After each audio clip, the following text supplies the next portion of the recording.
Sa panahon karon, grabe na gyud ang mga kalamidad. Ug atong makita na napoy bag-o nga napanghitabo sa Cebu. Kining gitawag nato og dakong linog. Daghan kayo mga balay nga nangaguba, daghan kay mga negosyo nga nangawala, ug daghan kinabuhi nga nawala. Kini wala nato gituyo kay kini man kalamidad. So kani siya dapat nato pangandaman. Maong kita tanan kung asa man ta nagtrabaho, nasa abroad man sa Pilipinas ug unsa man ang atong gina-income, dapat gyud nga magtigom ta. Dili pwede nga maging one day millionaire kanang pagdawat sa imong sweldo hurot dayon. Palit dito, palit dere, celebrate dito, celebrate dere. So dapat dili gyud ingon ana.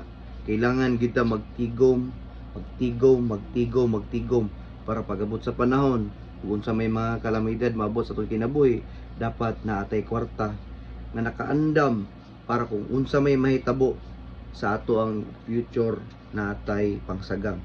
Kay wala kita kabalo sa panahon ug unsay ato ang dangatan. Pareha karon, mingong ka, okay ra, bahala atong igasto atong kwarta. Itabang ni dito, ipadala ni dire, i-shopping ni dire.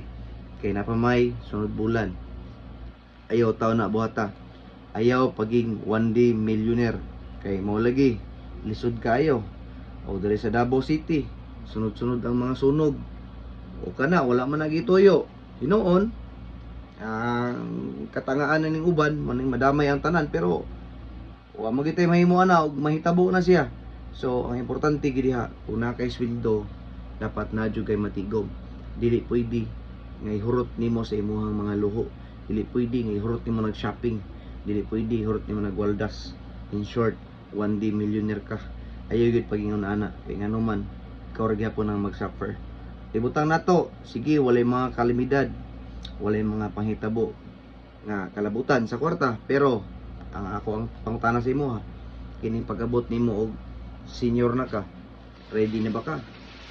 Ha? Basig dili. Ingano man, pag-abot mo sa panahon, 60 years old, wala na mo dawat sa imong trabaho, dili na ka pwede mo trabaho. Walay mo dawat sa imo, katiguang na ka, senior na ka. Ang pangutana, na kay kwarta, ikapalit og tambal, pagkaon, bayad kuryente, bayad tubig. Ang pangutana, nakapang suporta ana. Kay basig wala, unsaon na lang. Alangan naman magsikag pangayo sa imong mama. Nga wala na gani imong mama kasi senior na ka. O mangayo kasi imong igsoon, imong igsoon walang wala pod. Mangayo kasi imong parente, wala pod sila. So say may tabo sa imo ha, ipasa-pasa ra kanila. 'Di ba? Tama. Kung ayaw gyud paging one day millionaire, ayaw gyud na buhata. Kay kung buhaton nimo na ikaw gyud ang luoy kayo. Wala may problema kung buutan ta, wala may problema kung mutabang ta, pero make sure unahon sa nato to sarili para pagabot sa panahon na atay matiti, natay makuha.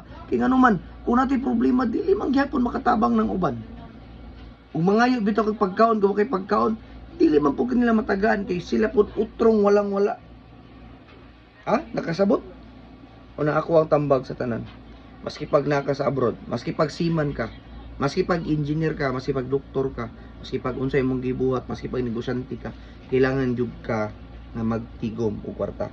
Dili pwede maging one day millionaire. Kay lisod jud kaayo. Kay kining aliko na to ang topic sa paging senior ba. Ako pangutana sa inyo.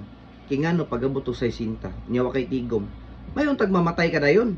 Kaway problema. Wala kay hunaong tambal sa high blood, diabetic, uban pa. Wala kay gastuhan, kay patay naman. Paano kung mabuhi pagka hangtod 90? So 60, 70, 80, 90, 30 years. 30 years ka mukaon, may namog tambal, may namog vitamins, magpa-check up, uban pa. Paano kung kay kwarta? 'Di ba? So munang ayaw paging one day millionaire. Kailangan yun mo tigom juga. Na manghiram sa imo ha? Way problema mo tabang ka pero kailangan extra na. Dili pwede gyud nga imo jung ihurot. Kay ang ending ana walang wala jud ka. Kay di mo punta ka sure kung ka imong gitabangan ay matabangan pug ka. Dili man ta ka sure. Bogay nang nangayon nagtabang kay walang wala pud sila. Pero sa bagay, ang kining atong kinabuhi mura man ka ng bula. Oh, nga lingin ba? Or mura siya ka ng ligid nga gatuyok-tuyok. Ing anak man ang kinabuhi tao, dili man porkit pobre karon, ipobre na habang buhay dili man. Pero mo lagi, ang pangutana man gud is naga-expect ba day kag in return sa imong pagtabang, di ba? O magpahiram ka, o ay problema gyapon, pero extra lagi. Kay basin og di mabayaran, ciao na lang. Nya imo ditong pang future. So mo na nga ayaw paging one day millionaire. Ayaw gina buhata kay nga naman. Ug imo nang buhaton, maulala jud ang dako.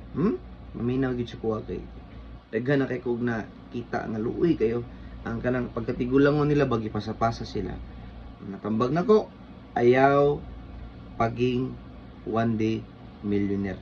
Ayaw paging gastador. Wala na ayaw.